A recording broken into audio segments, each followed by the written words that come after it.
시청자 여러분 안녕하십니까? 헬로티비 뉴스입니다. 최근에 코로나19 확진자가 5만 명에 육박하고 있습니다. 확진자가 이렇게 크게 늘면서 재택치료 관리 지원도 바뀌었는데요. 네, 10일부터 새롭게 바뀌는 재택치료 관리 지원과 관련해서 취재 기자를 연결해 자세한 이야기 나눠보겠습니다. 송효창 기자, 최근에 확진자가 크게 늘어나면서 재택치료 관련한 관리 지원도 변하게 됐는데요. 상황 어떻습니까? 네, 우선 전국적으로 올 초만 해도 2만 명대이던 재택 환자가 현재는 8배가량 늘어 16만 명을 넘어서고 있습니다. 인천의 경우 9,700여 명으로 1만 명대 진입을 눈앞에 두고 있고 경기 지역도 4만 5천여 명이 재택 환자입니다. 이렇게 재택 환자가 늘다 보니 관리조차 힘든 것이 사실인데요. 방역당국은 10일부터 재택치료 모니터링을 변경하기로 했습니다. 하루 2번 모니터링을 유지하는 60세 이상 집중관리 환자는 치료 키트가 제공되지만 일반 확진자는 주지 않습니다. 60세 미만 경증 확진자는 낮에는 동네 병원에서, 밤엔 지자체 운영 상담센터에서 진료가 진행되는데요. 응급시에는 119 구조대가 지원하기로 했습니다. 네, 이렇게 변경이 되면 집중관리 대상에 포함되지 않을 경우에는 방치가 되는 거 아니냐 이런 우려도 있는데요.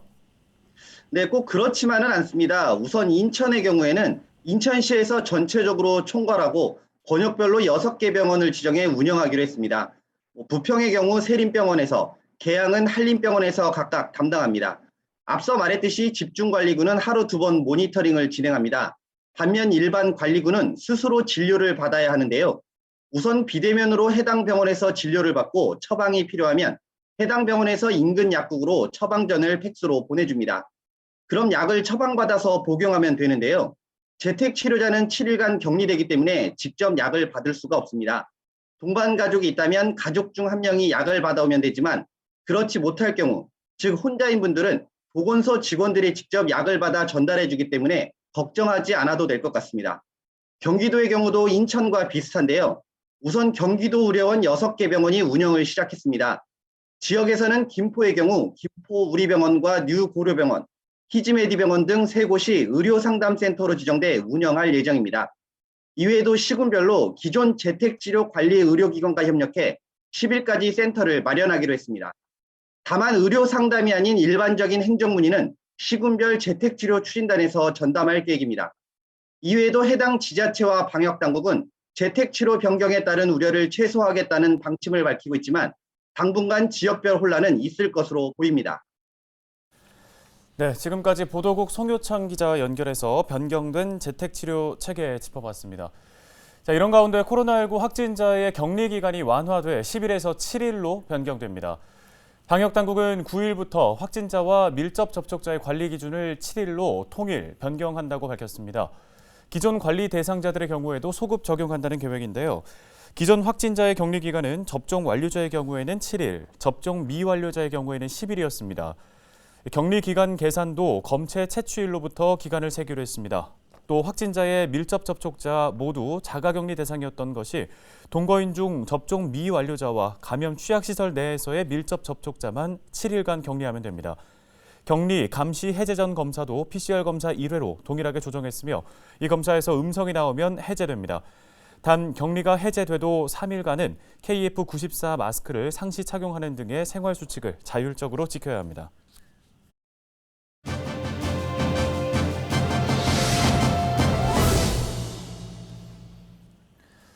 방역당국이 다시 한번 코로나 격리 치료 체계 개편을 결정했습니다. 모든 재택치료자를 대상으로 했던 유선 모니터링은 앞으로는 고위험군만 하는 등의 큰 변화가 생기는데요.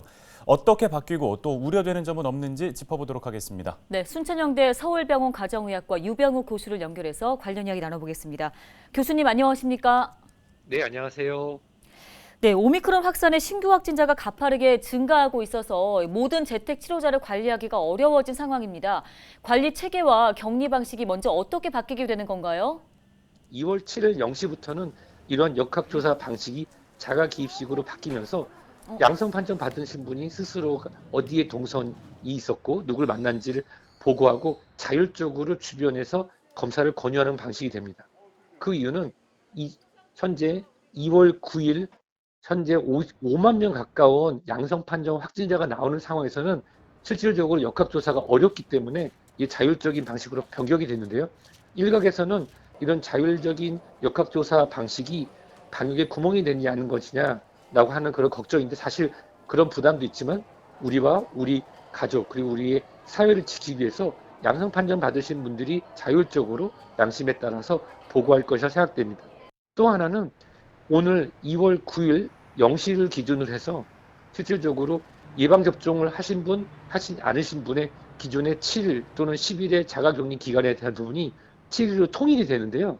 이 부분은 실제로 적은 인력으로 많은 분들을 관리하기 위해서 좀 단일화하고 효율적인 것으로 진행됩니다. 여기서 핵심은 무엇이냐고 하면 가족 구성원 중에 한 분이 양성 판정을 받았다. 그런 경우라 하면 예방접종을 받으신 분도 감시 대상이 되고 약간의 제한이 있었는데 가족 구성원 중에 한 분이 양성 판정을 받았을 때 다른 가족 구성원이 예방접종 완료자인 경우라고 하면은 PCR 음성을 받았다 하면은 실제로 사회생활에 전혀 지장이 없습니다. 2022년 2월 9일부터 방역에 큰 전환이 되는데 이런 시점에서 실질적으로 이 접종 완료자분을 통한 다른 사람에게 전파 가능성은 일부 있으나 실질적으로 모든 분들을 가족을 격리하게 되면은 우리가 자가치료, 자가요양을 위한 약물의 공급, 구입 등이 어려운 점도 있고 실질적으로 2월 말 정도 되면 13만에서 17만 정도의 확진자가 나올 것으로 즉 예상되는 바 이 사회관계망의 마비 등을 막기 위해서 국가에서 새로 나온 이런 조치가 2월 9일 0시부터 시행되고 있습니다. 네, 사실상 뭐 강력한 통제는 거의 사라지는 거라고 봐야 할 것 같은데요. 만약에 일반 관리군인데 재택 치료를 하다가 갑자기 상태가 나빠지면 어떻게 해야 되는 건가요? 이 부분이 이 방역, 특히 일반 방역으로의 전환에서의 가장 큰 숙제가 될 텐데요. 아마도 후속으로 발표가 날 거로 생각되는데 예를 들어서 기존에 양성 확진을 받으신 분 같은 경우는 방역 차량으로만 병원이 이송이 가능했습니다만은 아마도 이제는 자가 등을 통해서 우리가 이 재택 요양, 재택 치료를 받던 중에 악화되신 분들이 이제 60세 이상인 경우에는 모니터링이 진행되지만 아닌 경우에는 증상이 있을 때만 저희가 전화를 드리게 되거든요. 그렇게 되면 실제로 증상이 발현이 돼서 악화가 돼서 우리가 신고를 하고 신고에 따라서 본인이 있는 거주 지역의 코로나 전담 병원으로 직접 아마도 본인 스스로가 이동해서 들어가고 그러면 의료기관에서 그분들을 받아서 입원 치료하는 즉 2019년 이전에 독감 관련해서 우리가 치료했던 거랑 아주 유사하게 변경될 가능성이 높습니다. 네, 상황이 이렇다 보니 추가적인 대책이 필요하다는 지적도 있습니다. 교수님 생각하실 때 어떤 대책들이 마련돼야 할까요? 우선은 사회적 동의를 위한 과학적 근거의 마련이 중요합니다. 정부가 의료 전문가들과 함께 국민을 이해시킬 수 있는 이러한 과학적 근거 등을 마련해서 발표하고 서로 소통을 해서 앞으로 오미크론이 우리가 실제로 과거의 독감처럼 관리하는 수준으로 가능하다는 것을 소통할 수 있는 작업을 보이고 그 이후에 단계적인 완화를 통해서 예를 들어서 병원의 입원, 치료에 있어서의 접촉자 관리 그리고 실제로 동네 병원에 가는 데 있어서 지금도 물론 여러 가지 단계적 완화를 하고 있지만 누구나 동네 병원에서 신속항원 검사를 받고 신속항원 검사를 받은 다음에 의료진의 판단에 따라서 팍스로비드로 대표되는 이 코로나19 경구치료제를 마치 예전에 독감에 타미플루 처방하듯이 하는 그런 방안들이 후속으로 나왔을 때 진정한 이런 코로나19의 오미크론 변이의 파고를 넘어서 우리가 일상 회복의 그런 첫 단추를 낄 수 있을 거라 생각됩니다. 네, 오늘 도움 말씀 여기까지 듣겠습니다. 순천향대 서울병원 유병욱 교수였습니다.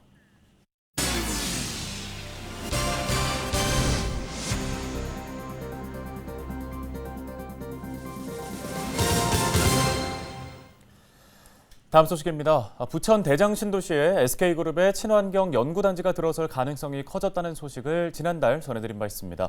지역 입장에서는 상당히 반가운 소식인데요. 네, 사실상 부천 대장신도시에 처음으로 입주할 가능성이 커진 대기업 연구단지.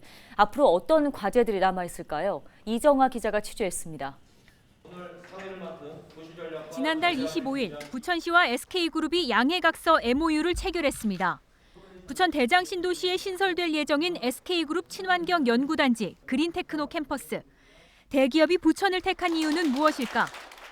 미래의 재산 가치 효과를 분명히 살폈을 때고, 그러니까 산업단지를 찾아가야 됐을 테고, 두 번째는 결국은 교통망을 무시할 수가 없거든요. 사업비만 1조 원, 근무하게 될 연구 인력은 3,000명 이상으로 예상됩니다. 7개 이제 계열사의 연구 인력이 들어오는 곳입니다. 지방에 이제 분산되어 있던 그 연구 시설들을 수도권으로 이제 전부 이렇게 모으고 있는 이제 우수한 인재를 확보하기. 부지 면적은 9만 9천여 제곱미터, 축구장 14개를 합쳐놓은 규모입니다. 차세대 배터리와 반도체, 신재생에너지 등 친환경 기술의 연구 개발을 담당할 대기업 R&D 센터. 장기적으로 탄소 중립과 디지털 대전환 사업을 목표로 하고 있습니다.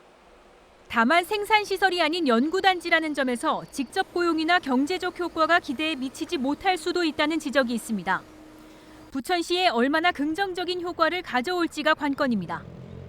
한 1조 원 정도를 투자하기 때문에 투자와 관련되고 거기에서 근무하는 이제 근무 인력에 대한 그런 이제 어떤 지방세 부분은 이제 부천시의 세수에 도움이 될 겁니다. 그 연구 시설이 들어옴으로써 그 연구소만 덜렁 들어온 건 아니잖아요. 그래서 우리 부천시가 그 첨단 산업을 전체적으로 봤을 때 한 10만 평 정도의 규모를 가지고 이제 추진을 하고 있기 때문에. 또 지역 기업과의 상생이나 동반 성장을 고민해야 하는 숙제가 있습니다. 부천시의 관내 기업들도 우수한 중소기업들과 우리 관내에 있는 제조업들은 상대적 소외감을 느낄 수밖에 없는 상황이 되거든요. 어떻게 파급으로 받을 수 있는지를 고민해야 하는 것이 전 중요하다고 봅니다. 다른 기업들은 어떻게 끌어들여서 우리가 같이 배치할 것인가. 부천 대장 신도시에 입주할 예정인 SK 그린테크노 캠퍼스에 대한 자세한 내용은 이어지는 헬로 이슈 토크에서 확인할 수 있습니다. 헬로티비 뉴스 이정아입니다.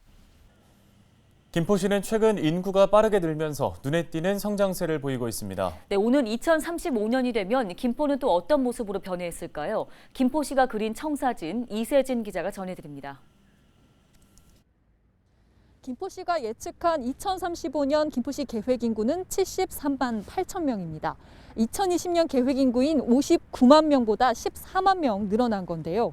한강 신도시 계획 인구 15만 명과도 맞먹는 규모입니다. 인구수가 늘면 도시 기반 시설도 늘어야 합니다. 최근 확정된 김포시 2035 도시기본 계획에도 이런 내용이 담겼습니다. 먼저 교통시설 확충입니다. 김포시는 서부권 광역급행철도처럼 정부에서 확정한 사업들뿐 아니라 용역을 통해 검토해온 자체 계획도 반영했습니다. 교통뿐 아니라 대학병원이나 쇼핑몰, 백화점 유치 같은 생활 인프라도 중요한 계획 지표로 정리했습니다. 균형 발전도 고려했습니다. 기존의 세계생활권은 남부와 북부 두 권역으로 개편해 기능을 나눴습니다. 북부는 관광이나 생태, 평화 기능에, 남부는 행정이나 주거, 상업 기능에 집중합니다. 특히 한강 신도시는 양촌의 일부를 포함해 양촌 한강 신도시로 확대합니다. 신도시에서 아직 개발되지 않은 곳은 스마트 자족 신도시로 키운다는 계획입니다. 스마트 자족 도시 조성은 2035 김포 도시 기본 계획이 중점 추진 전략 사업 4개 중에 하나입니다. 각종 규제로 축소된 한강 신도시를 완성해 나간다는 취지입니다. 무엇보다 철도와 도로로 대표되는 광역교통시설을 확충해서 교통 문제를 해소하고 인구 50만 대도시로 진입하면서 배드타운을 넘어 자족도시 청사진을 그린 김포시.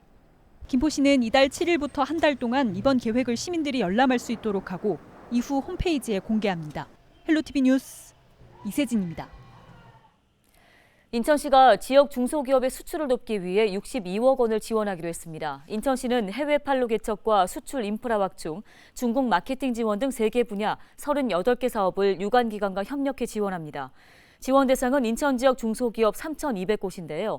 인천시 산업진흥과를 문의해 자세한 내용을 확인할 수 있습니다. 저희 헬로티비 뉴스가 오늘 준비한 소식은 여기까지입니다. 네, 시청해주신 여러분 고맙습니다.